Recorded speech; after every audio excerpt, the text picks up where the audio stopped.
everyone, it's Elizabeth from Alpes Astrology at alpesastrology.com. Thanks for joining me today. So this is my take on the June 2022 astrological forecast for the month. I'm going to do an intro that will be the same for all signs and ascendants. And then towards the end of the video, I will actually go into your individual sign or ascendant. As usual, I prefer you to read first for or listen to your ascendant sign. That tells you what area of your life will be affected. And then you then should listen to your sun sign as well, because that just gives you a little bit more detail of what may be coming up for you in this month of June. All right, so we're going to start off with the 3rd of June. And the 3rd of June, we actually have Mercury retrograde that started in Gemini last month, now going direct, but it's going direct at 26 degrees of Taurus, which I thought was very interesting. So this whole Mercury retrograde has covered 2 signs. It's not totally unusual to have that happen, but you can imagine that Mercury is really more at home in Gemini. So when I saw this, as I looked at other aspects as well, and even though it's always positive to know that any planet, especially a Mercury retrograde, is going direct, but we're not out of the woods yet. So if you've been having some issues with any kinds of communications at all, contract negotiations, and it still doesn't seem to be resolving at the beginning of June, once this Mercury retrograde has gone direct, don't despair. It will go forward for you. Now, the thing that goes with this whole Mercury retrograde going direct is that we've got a square to Saturn. So that's adding in, at its most positive, a Mercury going direct with a square Saturn basically says disciplined thinking, right? So it could have you really getting serious about thinking about whatever it is that you need to do and being able to take some action on it. But it can also have another side. Saturn can actually dampen things down as well. So it might also be on this day that you are seeing things more negatively. And again, that kind of goes back to what I said at the beginning here, that we're not quite out of the woods yet with regards to Mercury coming out of its shadow. So hang on in there for a little while when Mercury will come out of its shadow period and then go into Gemini, its home sign, and things get resolved, especially with regards to any kind of communications or breakdowns in communications. And that actually is going to be on the 19th of June, where Mercury will go direct at 4 degrees of Gemini. So look to that week, the week around the 19th, where things actually start to really improve. All right, so when we look at the 4th, the next day, again, Saturn is highlighted, but it's because Saturn is going to go retrograde, and it'll go retrograde at 25 degrees of Aquarius. So this is going to be an influence of a few months.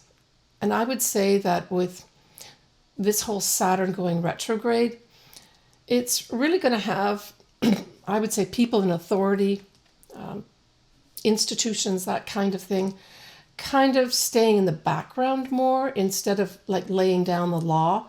This is more like, let's write some laws or let's rethink some of these things.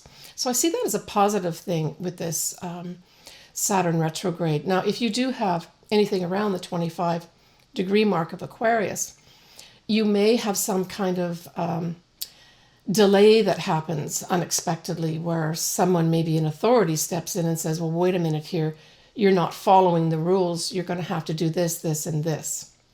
So I guess knowing the heads up on that, I'm making this video I'm making this video on the weekend of the total eclipse in Scorpio. So you've got a heads up on that. If you are, putting together some plans, whatever, say you're, I don't know, building something or adding to a home, that you've got to get special approval from City Hall on that. So it's that type of thing I'm talking about occurring with this Saturn going retrograde. Yeah. Okay, so we have our first full moon on the 14th of this month, and it's a full moon at 23 degrees of Sagittarius, 25 minutes. It is at 4:51 a.m. Pacific Daylight Time. We have Mercury going direct, and it will be at 0 degrees of Gemini. So I thought that was interesting too. Anything that's at 0 degrees or 29 degrees of any sign are called critical degrees. So this does speak to some kind of communication. And because it's in Gemini, this could be the sort of foreshadowing of things resolving in that whole communication sector that will really take place around the 19th of this month. Now the moon in Sagittarius will be squaring Neptune, that is in Pisces. So this can bring in some illusions. Neptune also likes to dissolve things. So it would be a good time if you do have to get rid of some bad habits, like you're drinking too much or eating too much, that you can more easily do that, even though it's a square, but it'll certainly highlight this sort of thing where you've got bad habits potentially, and ask you to resolve some of them. We've got also the moon, though, will be sextiling a retrograde Saturn. So I saw this as positive, for sure, where maybe you are trying to resolve some bad habits of some sort, and or risk-taking as well. I mean, Sagittarius also can be a risk-taker. So with that square, it's saying maybe hold off on taking any risks to make your dreams come true, to make a wish come true. Something kind of like that's out there that you can't reach or can't quite hold on to. You're going to want to make it real with the Saturn involved here by sextile.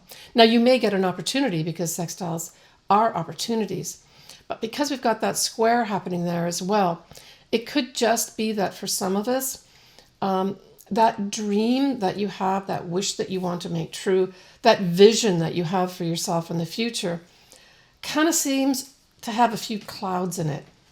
But don't despair about that. This is just a temporary thing. And this is not an eclipse. It's just a full moon. It's going to bring something to light. However, this full moon harks back to another time when we did have a total new moon eclipse. And that was on the 14th of December, 2020. So I would say a useful way of using this full moon or utilizing this full moon energy is to look back and ask yourself what was happening around December 2020 that was new, that started new, and it was a total new moon eclipse. So this would have been a significant time, especially for Sagittarians and for the opposite sign, Geminis. This full moon brings things now to a conclusion and asks you, how are things going since you had that new start? So for Sagittarians, I would say that this is a time of reckoning is kind of the word that I'm coming up with, where some Sagittarians may have to look at that new start that they made in December 2020 or maybe January 2021 and ask themselves, is this working? Was this a little bit of an illusion? Because we've got Neptune now sitting on the full moon in Sagittarius. Or is this something that can become real, bringing the Saturn in, and I can get opportunities to make this more permanent? So Saturn is also about enduring effects as well. Okay, so the next thing we have is on the 17th. We have lovely Venus, lovely, charming, sweet Venus, who's described as the lesser benefic, is going to be conjuncting the north nodes in Taurus, 22 degrees.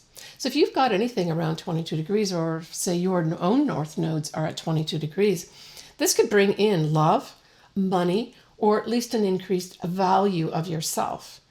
Just a really positive effect, basically. It can stand for women as well, where maybe in the collective, we see a woman or women being brought into the news favorably. Maybe that whole thing, Roe versus Wade, actually gets resolved in a positive way for women. Okay, I want to go back to that full moon again in Sagittarius. I don't always look up the Sabian symbols. And Sabian symbols basically is a book that has every single degree of the signs, the astrological signs, and it gives you some information that could describe more what may happen at that time, whatever it is that you're looking at. So we always round up our degrees. So this we take up to 24 degrees of Sagittarius. And the Sabian symbol is beautiful. It's a bluebird perched on the gate of a cottage. I mean, just that image conjures up this lovely, warm feeling. It maybe makes us a little sentimental as well. But the bluebird is really a symbol of happiness. And then sitting on the gate of a cottage kind of reflects a well-adapted society. So that type of energy, and certainly the description that they use in the Sabian symbol, I think is something that we should bear in mind, that although there may be a few challenges at this full moon, the end goal will be a lot of happiness that will result of this. I mean, Sagittarius is ruled by Jupiter, and Jupiter, of course, is the greater benefic. And it is like Santa Claus. It just wants to bring you gifts in the end. Might have to work for those gifts a bit, that's all. Okay, so this year we have the summer solstice that will be on the 21st, and I include a chart. So some astrologers take this as a whole 6-month effect. I tend to take it as more like a seasonal effect, so it's like a 3-month, 4-month effect here, till we have an equinox happening, and then the energies shift again. So it really is a major shift of energy. And in particular, we like to look at both the sun we already know is going to be at 0 degrees of Cancer, but then we look at the other planets, and in particular the moon. And so this year at the summer solstice on the 21st, we have a moon at 3 degrees of Aries. And so this says to me that the mood of the people, so the moon can represent the people, the mood of the people, is going to be very action-oriented. It can even be militaristic. So this can represent the military because Mars actually rules Aries.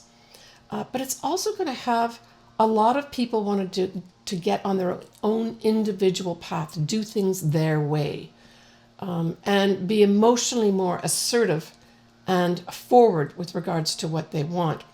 And like I said, I take this as covering an approximate 3-month period, the effects of this. So this will be all over the summer period. But it can give also, individuals a spotlight on them, right? So certainly for any Aries individuals, you could literally have a spotlight put on you for some reason, or asked to lead something. Aries is a cardinal sign, and that actually refers to a leader of some sort as well. All right, so the next thing that we have is we have the sun is going to be squaring this moon. And that is not a good thing at this summer solstice. I would say that there's going to be a discrepancy or an inharmonious type influence here between those in power and the people. So that's what I saw the sun in Cancer being, power. And in particular, it can be the homeland, right? Your homeland, exerting power over the people. And I mean, we're having that already happening in Shanghai and elsewhere in China. So that effect could represent this transit here at the summer solstice, affect the whole period of the summer with regards to that type of thing, that the people being held in check here against their will. The other thing that we have too is we have Venus going to be trining Pluto. Well, this just spells out desire. I want to do something here. Now, a trine can pass by without any real effects because it's so pleasant, but it is a very positive aspect. So this could be our money markets maybe. So Venus can represent money. I saw this, probably our money markets could improve here. I know we've had a few dips happening, but this could actually see over the summer period an increase for some folks. So we have lots of Aries that's happening at this summer solstice. I've already mentioned the moon at 3 degrees, but we also have Jupiter at 6 degrees, and then we have Chiron at 16 degrees.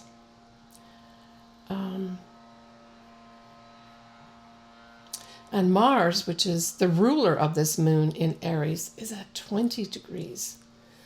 So it seems to me that I think there may still be a lot of, like as I said earlier, military type action, individuals standing up and literally taking a stand, that type of thing, an expansion of that, especially with Jupiter in there. Okay. Let's move on to a retrograde that's going to happen. We're going to have Neptune retrograde at 25 degrees of Pisces on the 28th of June. Now, what's interesting is this 25 degree of Pisces also was where, very close to, within minutes, of that whole Jupiter conjunct Neptune that happened mid-April this year. It actually covered a lot of the whole period of April, but the exact was mid-April. So this could bring, for all of us, another highlight about literally reconsidering, rethinking that great inspiration we had with regards to the dreams that we wanted to make true. It could just have us maybe, with Neptune going retrograde, have us just being a little more circumspect with regards to, did I think too big? Did I take too many steps all at once? Do I need to reconsider that inspiration that I had? And was there a piece maybe missing from the picture? Was there a bit of fogginess or unclearness that I now need to address and look at? So that's how I would use this Neptune retrograde period. It'll be for a number of months. I don't see this as a negative thing. I think it's just something where it's a readjustment of maybe for some folks, taking those rose-colored glasses off, right? And just looking more carefully. It doesn't mean don't give up on your dreams, that's for sure, or the wishes that you want to come true. This is a fabulous year for that, for everybody. Now, especially for Pisces, for sure, this is going to be influencing Pisces that, say, have a sun around 25 degrees, or those folks that have an ascendant. And it's going to be a reconsideration, like I said, I believe, of those dreams, wishes that you had and that you felt inspired by mid-April of this year. All right, so we kind of end the month here with a new moon. And the new moon is going to be in Cancer, 7 degrees of Cancer, 23 minutes, on the 29th. So happy New Year to all my Cancer ascendants and my Cancer sons, especially to my brother John, whose birthday is on the 10th of July. So here we have the moon and the sun together because it's a new moon in Cancer, but it's going to be squaring Jupiter in Aries. Now, it's pretty hard to get a bad aspect with Jupiter, and I really felt that this whole square actually was promoting positive thinking and a lot of us feeling very generous. We're going to be having Mercury here at 18 degrees of Gemini. Now it's going to be in conjunct to Uranus, that is in Taurus. So that's at 17 degrees. So it's a 17, 18 degrees in conjunct. And I really saw this as a round peg trying to be put into a square hole. So there might be a little bit of anger and frustration around this new moon. And of course, Cancer is a very emotional sign. It's the sign of the mother. It's the sign of the family. It's the homeland. But this is a new start. So I would say that if you do feel generous at this time, feel free to use that in some kind of compassionate way, because Cancer also does elicit compassion and that type of thing. And the other thing, too, that a lot of people don't mention is that, of course, Cancer is very intuitive. So there may be some intuitive hits that come up here, especially with that whole inconjunct that we have with the now direct Mercury still in Gemini. But there may be some surprises here with regards to communications, because it's Mercury that is in Gemini, right? Just be careful with the anger and the frustration. Try instead to funnel that into energy that is more compassionate. Maybe even doing something in the home, because, of course, Cancer represents the home too, your literal home. We have a really nice wide sextile with Pluto and Neptune. So this is nice too. This is a supportive aspect that goes back to that whole mid-April of the Neptune conjunct Jupiter, where our wishes, dreams, some of us did have magic and miracles happen, but certainly there would have been some kind of inspiration. This just is a supportive aspect of that, where you may get a little more power in, personal power to make more opportunities for yourself to push that dream forward. Okay, so that really ties up, in a small way at least, my view of the astrology in June 2022. So I'm going to move on now next to the signs and the ascendants. So next we have Leo. So Leo, you have this full moon in Sagittarius trining your sign. So this is giving you lots of positive energy, and it's actually in your 5th house, which is like fabulous. This is, the 5th house represents a lot of things, but this I think could be some kind of culmination with regards to a love in your life. Children could be up for some reason. Maybe they're finishing off some schooling and they're going to leave the nest, or they're moving up to going to a university or into high school. That sort of thing can happen. It could also have you deciding to be your authentic self. Leo as a sign, you rule the 5th house. So I would say that if you're not being your authentic self, there's probably going to be things come in, usually from the outside, to tap you on the shoulder or remind you you're not being your authentic self here, and maybe look more closely at how you can be authentic. It's also very, very creative, the 5th house. So you could be wrapping up some kind of creative project. And it doesn't mean that you've got to be painting something or drawing something, anything in the creative realm. Maybe a creative project of some sort comes to a conclusion after a lot of hard work. The 5th house is also the house of fame. So maybe for some Leos who do love a bit of drama and like to be on the stage, may have some conclusion here that is positive for you. You've actually got a new moon coming up too on the 28th of July. And I think that's going to be a significant new moon for all Leos. It's going to be at 5 degrees. So certainly if you've got something significant at 5 degrees, Leo, look to the end of July and August for some real new beginnings in your life. And maybe it's going to be as a result of you tying something up here at this full moon in the 5th house that you rule. Now, the new moon in Cancer is going to be in your 12th house. So the 12th house really is a house, I always view this house as the hidden sides of ourselves, those things that we kind of brush under the carpet and don't pay much attention to until someone comes along and reminds us. But it's also the house of rest. And I suspect for a lot of Leos that they're really going to have to take it easy over the summer period, so we're talking June, July, August period, where maybe you've been overdoing it, and you might have been overdoing it literally in your home. It's in the sign of Cancer. And so this may say, or to me, what it says is that I think you're going to have to take some rest in the home. But you could have also something coming up with your mother, or something coming up literally in your home that needs to be addressed. And like I said, the 12th house is the hidden house as well. It could also have, the 12th house rules hidden places like hospitals, prisons, ashrams. So it's not going to mean that you're going to have to go to those because something's wrong with you, but it may mean that you're going to have to go to those places for some other reason. That's the other thing.